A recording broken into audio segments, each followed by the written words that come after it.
Just a few words about the method, because for us also it's a very important point. There has been a wide consultation between all stakeholders, that was last year, and societies of authors, producers, TVs, ISPs, internet service providers. All these people were gathered, and the result of these months of talks were the signature of what were called the Accord de l'Élysée, the Élysée Agreement, so under the auspices of President Sarkozy, in which all these parties took commitment. Each of them took these.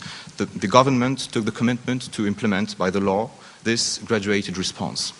The rights holders took the commitment to take concrete steps to enhance legal offers about the availability of the works and also about the DRM removal in some cases.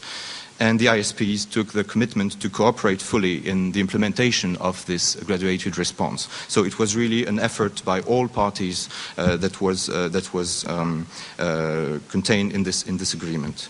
So now coming to the draft law, so the law Creation and Internet, that's its name. The draft law was adopted by the Council of Ministers last June, and as was mentioned, the discussion started yesterday evening in the Senate. It's going on today, and it's really the legislative part of the implementation of these Élysée Agreement.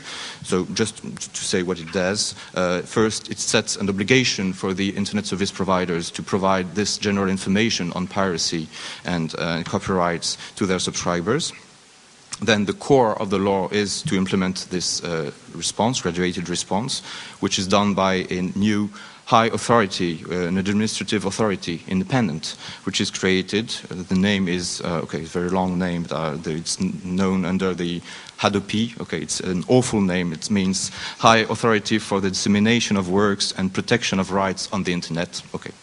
So, administrative independent authority, which will be actioned by rights holders, the same way as today rights holders go and see the judge. Well, tomorrow, if the law is voted, they'll go and see this independent administrative authority, and then the authority has the messages sent, the email first, and then the letter, and then finally, if necessary, the sanction is suspension of the internet access for the people who have done this repeatedly, which can go from 1 month until 1 year for the most severe cases.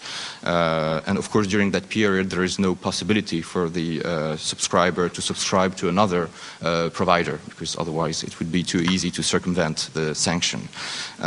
So these are the basic principles. There are possibilities to have it done another way if this happens, for instance, within a company, because there cutting the internet access is not appropriate. So there can be other sanctions, alternatives, such as putting in place technical solutions or paying fines if it's not done.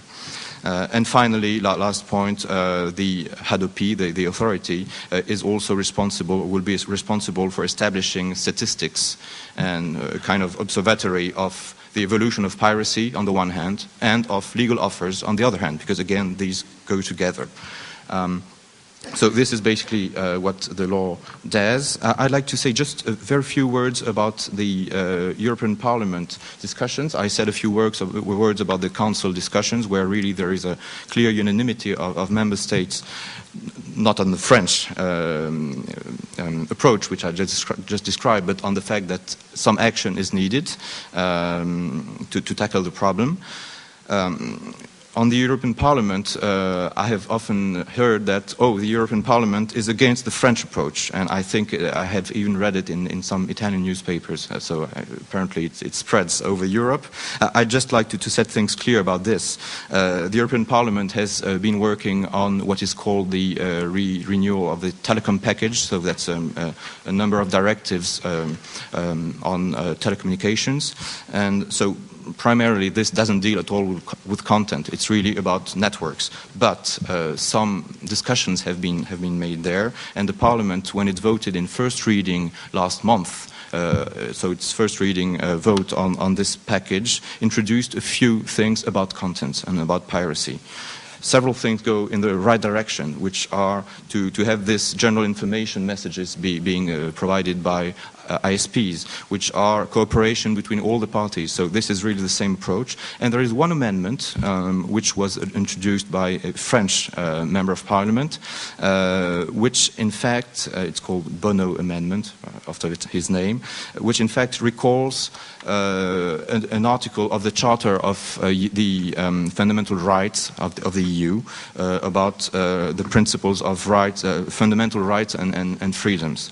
And then it has been argued that this amendment, which has been voted by a large majority, of course, because it's relating to the Charter, would be incompatible with the approach of the French. I can't go into the details right now, but what I want to state is that this has been used in French internal politics to fight against the draft law. That was really instrumentalization of the EP, the European Parliament work, for national purpose, but juridically speaking, I have to say that it is not true that this amendment is incompatible with the French draft law. It's just what I wanted to set clear.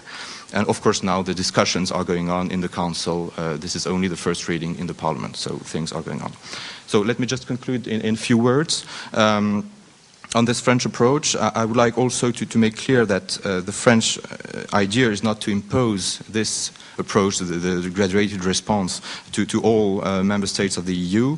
As you know, we have the presidency now. The work we have been doing, on the contrary, was to get to a consensus on the need to do something, and on the need to do something on the very fundamental aspects, which are the methodology, with all stakeholders being around the table. In France, the government has thought that it had to take the lead of this process nationally, but it depends on countries. In some countries, the traditions are different, and it's not necessarily the best solution. So a consensus on the methodology and a consensus on the means, which is to first and foremost to explain and to inform, and then to act in parallel for fighting against piracy and for developing legal offers. So these are the principles we wanted to share with our European partners, and we did share them because we will have this result next month at the Council.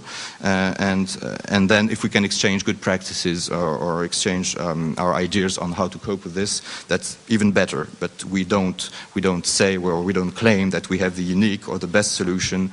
The subject is very complex, and we have to keep humble about our ways to tackle them. So I thank you very much for your attention. I'll be at your disposal to answer any question that you would have. Grazie. Grazie. Grazie.